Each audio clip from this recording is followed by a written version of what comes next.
this even gonna work? It's just a freaking brain fart.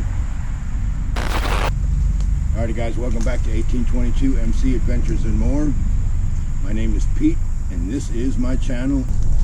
And this is my overnight stealth camping setup, prototype. Pretty much all military gear. What do you say we go sit down and I show it to you? The only stuff that's undecided is where I'm going to be going. I've got a couple places in mind. A couple of the places I would be bringing a Rudy Tooty point and shooty, and a couple of the other places I'm looking at, I'll be bringing an actual smoke stick because of the threat levels of where I'm going to be going. Help me out here, guys. I've watched a couple of stealth camp videos. Basically what I'm seeing is you just find a really nice place to go trespassing. You go trespassing, you create a little bit of fake drama. You hope you don't get caught, and then you get out of there the next morning. Am I missing anything, guys? Well, like I said earlier, let's go sit down and let me explain my gear to you. So my brain fart consists of basically military surplus. Your standard issue combat belt, a Y harness, an ass pack, a couple of IFAKs, French Army gas mask bag, 2 canteens, knife, water supply,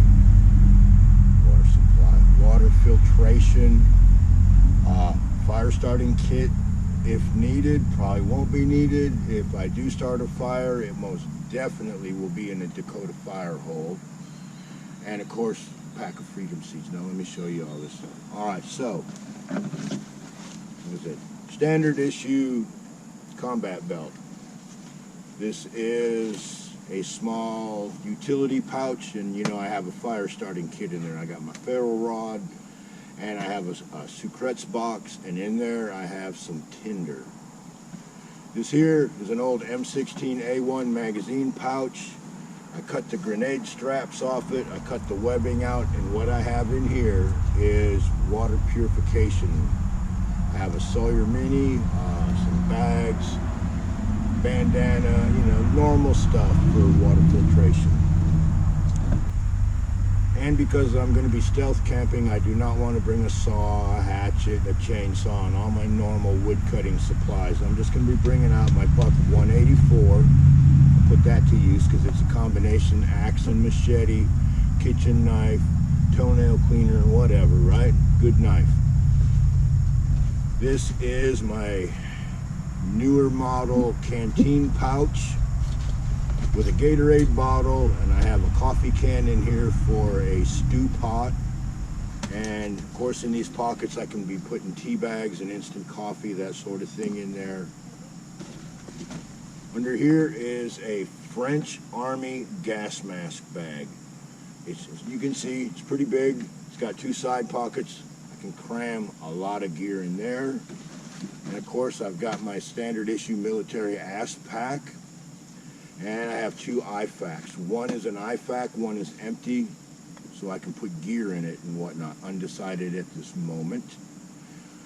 Another newer model canteen pouch, and in there I got a canteen with a butterfly cup. That'll be my coffee cup. This will be my cooking pot. And this right here, for now anyways, is of course another one of those utility pouches, but got a pack of 38 style freedom seeds and a combat dressing. It fits right in this pack. It doesn't rattle, nothing. It works out quite well. And if I take a smoke stick, if I take a 410, a box of 410 shells will fit in here the same way this box of 38s does.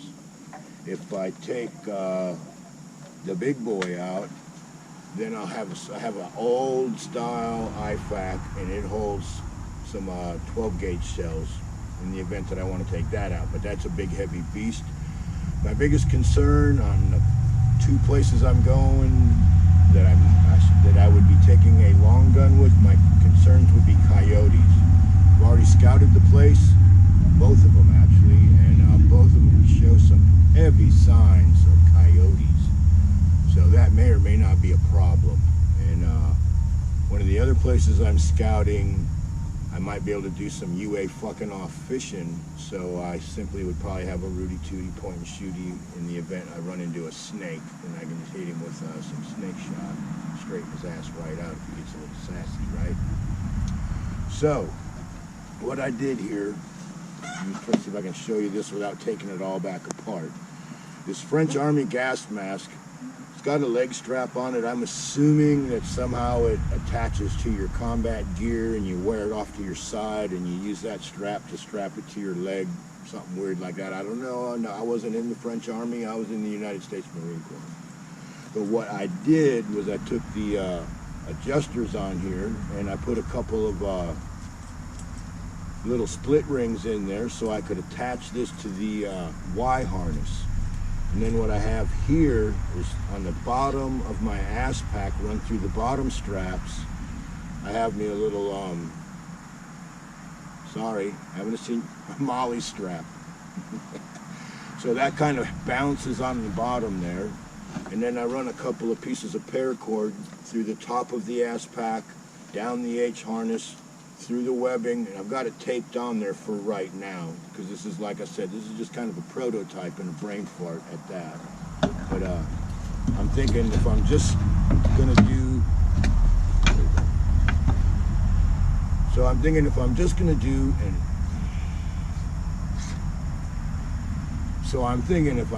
do, a stealth UA fucking off overnight camp out someplace that I should not be, I'm not going to need a lot of gear. If I use this setup, I'm thinking I can take my tarp and my hammock, a Ranger roll, and another poncho liner. I would be putting my Ranger roll on the bottom of my hammock, like I got this jabroni set up, but you know, it's been getting pretty cold. And this right here, not to digress, but this will keep me between this 45 degree sleeping bag, which was $10 at Sports Academy several years ago, and a poncho liner. This is going to keep me warm down to just about 30 degrees. I already tested it last winter. But because of the bulk, I've decided that a poncho liner and a poncho underneath here, that should work great, because I'll have the warmth of the poncho liner and the poncho will act like a windbreaker. So I'm having a feeling that should keep me pretty warm. We will see. So between the Ranger roll on the bottom and a poncho liner on top for a top quilt, wearing my clothes, I'm thinking I'll be good down to at least 40 degrees. We'll see. But anyways, so like I said, if I use this setup, tarp, hammock, under quilt, top quilt, and that should take care of that, and then maybe a small little footprint like this right here so my feet don't get muddy. And then I would need dinner, maybe a snack, breakfast, some coffee, and then a late night drink for the night before when I'm eating dinner. So I believe I could accomplish that with all this. And one of the four places, let me see if I can get all this straight, because you know I don't use a script, I just try to do this from memory. It's getting harder. But a couple of the places I was looking at would not be hammock friendly, so I would be taking my trusty Alice pack and a one-man tent. So, like I said, depending on where I'm going to go, let me get going. You come up here, buddy. Huh? Run up there. You say hello? And of course, Gizmo says, "Hey everybody, how you doing?" He's my hammock mate. When I sleep out here in the backyard on coyote and predator duty, he jumps up in the hammock with me, so he adds another 5 degrees worth of warmth, I can tell you that right now. He'll lay on my belly, keeps me nice and warm. Anyways, like I said, help me out on this stealth camping, guys. I'm still not sure what the thrill is other than breaking the law, you know. So I mean, these guys that are doing this stealth camping, what are they going through, a second childhood or something? I don't really get it, but we're gonna do it. And like I said, all the places I'm looking at seem pretty dangerous. And I'm not doing any in-city bullshit, I can tell you that right fucking now. I'm not gonna go imitate a homeless bum. I am going to go out someplace I'm not supposed to be, and I'm going to do some stealth camping and maybe some bushcraft. Like I said, a couple of the places I'm looking at, maybe I could possibly build a Dakota fire and get away with that. If not, we'll just be firing up the little trusty canister stove, heat up some food, and we'll do it. So stay tuned. In the very near future, I'm stealth camping. That being said, I appreciate you watching, and if you got any ideas or comments on what I'm doing here with this gear, I'm more than welcome to hear what you got to say. But for right now, it's looking like fire starter kit that I probably will not use, water purification kit that I hope I don't use, a knife for various duties, obviously, bush pot, canteen, first aid kit, ass pack, gas mask bag, another IFAK that'll probably is empty and will probably be holding doodads, another canteen, and a pouch to hold my freedom seeds. So that being said, I appreciate you watching. See you on the next one.